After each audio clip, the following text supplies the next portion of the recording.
Good morning Odisha. तो आज हूँ डिसेम्बर 3 बुधवार। तो चलते जानवे आज दिन टॉप 10 ब्रेकिंग न्यूज। किंतु ता पूर्व जदि आपण मैंने एपर्यंत आम चैनल को सब्सक्राइब करना चैनल को एवं सब्सक्राइब कर पाखर बेल आइकन को दबे ऑल पर ऑन कर रखु जहाद्वारा जब भी जेकोसी लाटेस्ट ब्रेकिंग न्यूज आपण चैनल माध्यम पाइपर।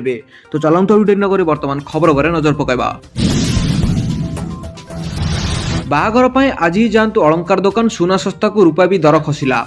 बुधवार multi commodity exchange of India रे सुनार एक बड़ मूल्य पूर्व परिवर्तन होईछि। निवेशक मानक द्वारा लाभ बुकिंग एवं अंतर्जातिक बाजार रे सुनार धातु सामान्य दुर्बलता जो एही नरमता होइथिला। सरकार वेबसाइट अनुसार एमसीएक्स रे पूर्व लोन तुलन में सकाळे 10:24 24 कैरेट सुनार मूल्य 0.22% ह्रास पाई 1,30,370 प्रति 10 ग्राम रे होईछि, जहा पूर्व 1,30,652 टंका थिला। सेहिपरि रूपार मूल्य 1,22,030 टंका थिला, जहा 1.61% ह्रास पाई 1,69,100 टंका प्रति किलोग्राम रे रहिछि, जहाकि आज अंतर्जातिक बाजार रे सुनार मूल्य किलो 10 ग्राम पिछा 1,30,370 टंका रहिथिबा बेले रूपार मूल्य किलो पिछा 1,70,790 टंका रहिछि। तो वर्तमान देखा परवर्ती खबर। सरकार ऐतिहासिक निष्पत्ति ईपीएस 95 पेंशन बड़ परिवर्तन एणिकी 1000 नुहे मिल 7500।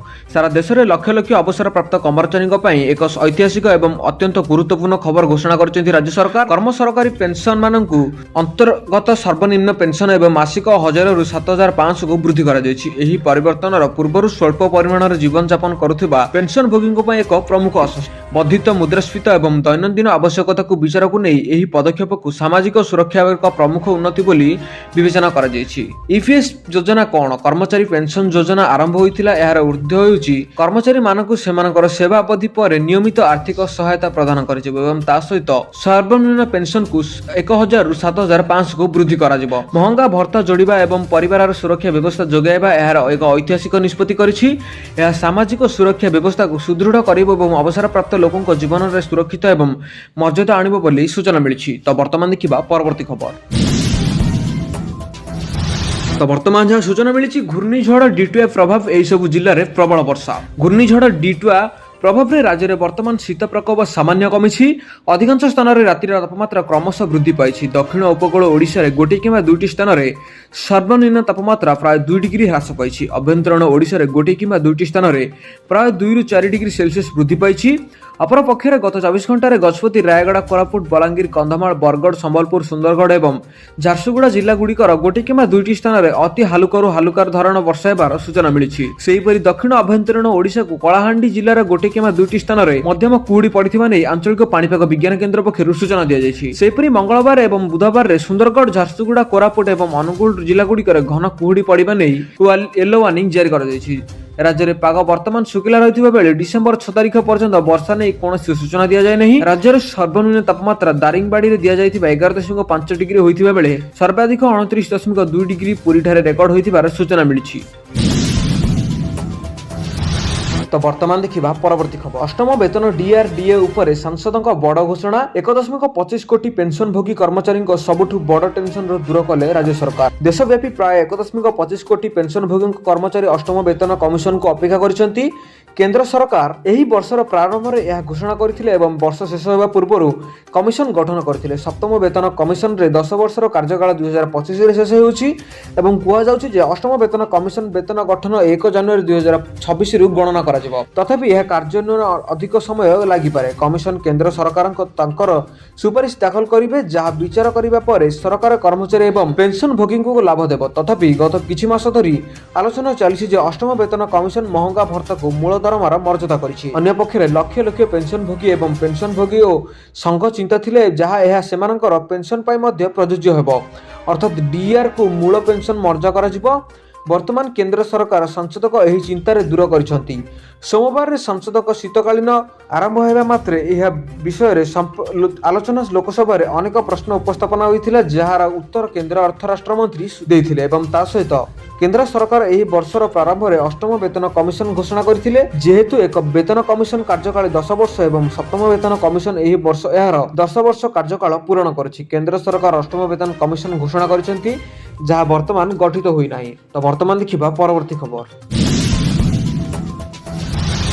तो वर्तमान जहाँ सूचना मिली आउ यही सब काम दरकार पड़ोनी आधार कार्ड देवाक पड़ो नुआ अपडेट साधारण लोकों एक गुरुत्वपूर्ण सूचना आजिकल प्राय प्रत्येक सरकार और बेसरकारी कार्य आधार कार्ड व्यवहार कर तथापि उत्तर प्रदेश सरकार एक निर्देश जारी करिसेंती जहाँ आधार को आउ एक गुरुत्वपूर्ण प्रक्रिया एक वैध डॉक्यूमेंट भाव में विवेचना कर परिवर्तन लोकों अनेक गुरुत्वपूर्ण कार्य बाधा सृष्टि करें आधार व्यवहार कर जन्म प्रमाणित होगा नहीं उत्तर प्रदेश सरकार स्पष्ट करिसेंती जे आधार कार्ड आउ जन्म प्रमाणपत्र किंबा जन्म तारीख प्रमाण भाव में ग्रहण करा नहीं सरकार कहते जे आधार एक परिचय पत्र हो पारे किंतु यह जड़े व्यक्ति जन्म तारीख को एक सरकारी रेकर्ड भाव में प्रमाणित करे नहीं तेणु यह जन्म प्रमाण पत्र डॉक्यूमेंट भाव में व्यवहार करने भूल एवं भ्राम्यण हो राज्य सरकार विभाग यह प्रसंग उपर विशेष ध्यान देछि एवं जानिछि जे आधार रेकर्ड होइथिबा जन्म तारीख किंबा सूचना यूआई डाटा बेसारे कौनसी प्रमाणित जन्म पंजीक को आसी नहीं तेणु यह जन्म प्रमाण भाव में व्यवहार करने भूल एवं भविष्य में भूल डॉक्यूमेंट समस्या सृष्टि करें सूचना मिली यह निष्पत्ति पछर आउ एक गुरुत्वपूर्ण कारण भरा होइछि यूपी सरकार राज्य में विशेषकर नेपाल सहित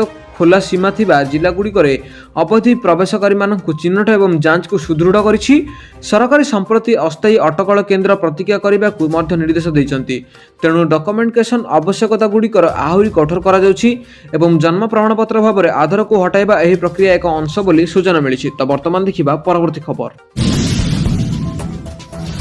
तो वर्तमान देखा परवर्ती खबर 90 दिन डेडलाइन मानवा बाध्य यही नियम मोबाइल कंपनी को मोदी सरकार बड़ निर्देश सबु स्मार्टफोन रे संचार साथी आप बाध्यतामूलक निर्देश कार्यकारी करने को दि जाए 90 दिन डेडलाइन यही आप ना हो पारे डिटेल ना हो पारे डिजेबल मोबाइल रे संचार साथी आप न रखिले कार्यानुष्ठान नियाजिब सबु मोबाइल रे फ्री इंस्टॉल हेबा संचार साथी आप साइबर फ्रॉड रोकिबा को मोदी सरकार यही बड़ पदक्षेप नैछंती डुप्लिकेट आईएमईआई फोन चोरी को रोकिबार एहार उद्देश्य सेकेंड हैंड बाजार रे ठकाई रोकिबा नै मध्य उद्देश्य रही एही ऐप रे डाउनलोड बा इंस्टॉल द्वारा कोनसी मोबाइल रे हैंडल सेट को नकली सिम कार्ड रो उपयोग करा जाय परिबो नाही या सहित मोबाइल रे हैंडसेट को असली और नकली को चिन्हट करा जाय परिबो मोबाइल रे हजिगले किंबा चोरी होई गले एको ठाब करा जाय परिबो मोबाइल रे कोनसी दुरुपयोग होले यार सूचना मिल परिबो तेणु भारत रे बिक्री हेबा को थिबा मोबाइल रे हैंडसेट को एही ऐप को कंपनी गुडिकर आगुआ इंस्टॉल करिबे को बाध्यतामूलक बोली सूचना मिली चलित वर्ष जनवरी लॉन्च होइतिबा संचार साथी ऐप बेस लोकप्रियता हासिल करिछि यह 50 लाख रु अधिक थर डाउनलोड होई सारिछि सरकारी तथ्य अनुसार यह ऐप 3.7 नियुत अधिक चोरी किंबा हजि जाइतिबा मोबाइल फोन ब्लॉक करिछि यह व्यतीत संचार साथी 30 नियुत अधिक फेक मोबाइल कनेक्शन मध्य बंद करथिबार सूचना मिली तो वर्तमान देखिबा परवर्ती खबर तो वर्तमान देखा कृषकों खुशी खबर 6000 रु बढ़ी 9000 मिल टंका जानतु केबेठू प्रतिवर्ष संसद में उपस्थापित केंद्रीय बजेट को देशर लक्ष लक्ष चाषी उत्साह सहित अपेक्षा करती कृषि खर्च और मुद्रास्फीति वृद्धि मध्य चाषी मैंने सर्वदा सरकार अतिरिक्त आश्वस्ति आशा करती सांप्रतिक रिपोर्ट अनुसार आगामी केंद्रीय बजेट चाषी मुहर हस फुटाई पारे केंद्र सरकार यार सबुठारु महंग तथ्य राखी योजना मध्य गोटे प्रधानमंत्री किसान सम्मान योजना परिमाण में एक उल्लेख वृद्धि करने को विचार करुवा चर्चा होउछि गणमाध्यम को रिपोर्ट अनुसार जदि सबकि योजनार अनुଯାयी हुए तेबे चाषी माने वार्षिक सहायता 6000 रु 9000 किंबा ताठू अधिक वृद्धि पाई पारे जदिओ जनसाधारण फेब्रुआरी 1 बजेट घोषणा करती किंतु प्रति मासरे मास पूर्व आरंभ होता है केंद्र सरकार आगामी आर्थिक वर्ष 2026-27 बकेट प्रस्तुत कर लंबा एवं जटिल प्रक्रिया आरंभ कर सूचना मिली यार अर्थ मंत्रालय द्वारा परिचालन एक विस्तृत प्रक्रिया आरंभ होती सूचना मिली तो वर्तमान देखा परवर्ती पान कार्ड को नहीं जरूरी सूचना यही काम न कले अकाउंट रे चढ़बनी टंका विलंबन करी तुरंत सारी दियंतु जदि आपण एपर्यंत आपनकर आधार कार्ड एवं पान कार्ड लिंक करि नांती तेबे शीघ्र करंतु एही करबा द्वारा आपनक पाखरे केवल डिसेंबर 31 2025 पर्यंत समय अछि यदि आपण शेष तारीख सुधा एपरि न करंती तेबे आपनक पान कार्ड जनवरी 1 2026 रु निष्क्रिय होई जिवो यार अर्थ होउची आपण आपनकर आयकर रिटर्न फाइल करि परिबे नाही एवं कोनोसी रिफंड पाइबे नाही या सहित आपण दरमा क्रेडिट सहित समस्यार सम्मुखीन होई परंतु एवं आपनकर एसआरपी विफल होई पारे जदि आपण आधार एवं पैन लिंक करबा पई कोनोसी यात्रा आवश्यक नाही आपण आपनकर घरे बसी ऑनलाइन आधार सहित आपनकर पैन लिंक करि परिबे तेबे आपनको आपनकर आधार कार्ड सहित पैन कार्ड लिंक करिबा पड़िबो नहल नै आपनकर सब किछि होई जिवो बास एहा थिला जर किछि गुरुत्वपूर्ण मुख्य अपडेट्स तो आशा करूछि वीडियोटी डेफिनेटली भल लागिथिबो जदि आपन वीडियोटी भल लागिछि ताले वीडियो को लाइक करबा सहित चैनल को सब्सक्राइब करंतु जहा द्वारा प्रत्येक दिन लेटेस्ट ब्रेकिंग न्यूज आपण माने हम चैनल माध्यम रे सर्वप्रथम देखि परिबे bureau report D news Odia.